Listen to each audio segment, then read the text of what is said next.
দেশপ্রেম না থাকলে এই কাজগুলো সহজে করতে পারবে না।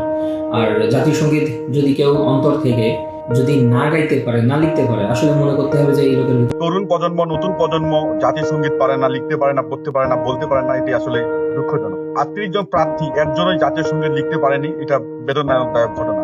যদি আমাদের জাতীয় সঙ্গীত কেউ লিখতে পারে সঠিকভাবে, যতজন পারবে আমরা তাদের মধ্য থেকে যাচাই বাছাই করে আমরা ফাইনালি আমাদের যারা নিয়োগ পাবে তাদেরকে নিয়োগ দিব। আনফর্চুনেটলি কেউই জাতীয় সঙ্গীত লিখতে পারেনি, সঠিকভাবে লিখতে পারেনি। যেহেতু যোগ্য প্রার্থী আমরা পাই নাই, আমরা নতুন করে সার্কুলার দিব, নতুন করে নিয়োগ বিজ্ঞপ্তি দিলে আমরা নতুন করে আবার পরীক্ষা নিয়ে আমরা আমাদের গ্রাম পুলিশ নিয়োগ প্রদান করব। আর আমরা উপজেলা প্রশাসন সঠিক ব্যক্তিকে সঠিক জায়গাতে নিয়োগ প্রদানের জন্য আমাদের সিদ্ধান্তে অটল।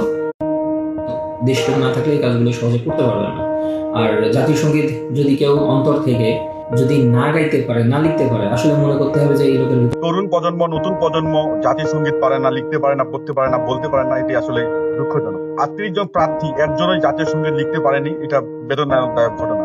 যদি আমাদের জাতীয় সঙ্গীত কেউ লিখতে পারে সঠিকভাবে, যতজন পারবে আমরা তাদের মধ্য থেকে যাচাই বাছাই করে আমরা ফাইনালি আমাদের যারা নিয়োগ পাবে তাদেরকে নিয়োগ দিব। আনফর্চুনেটলি কেউই জাতীয় সঙ্গীত লিখতে পারেনি, সঠিকভাবে লিখতে পারেনি।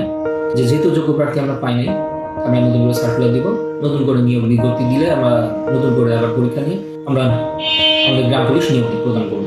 আর আমরা উপজেলা প্রশাসন সঠিক ব্যক্তিকে সঠিক জায়গাতে নিয়োগ প্রদানের জন্য আমাদের সিদ্ধান্তে অটল।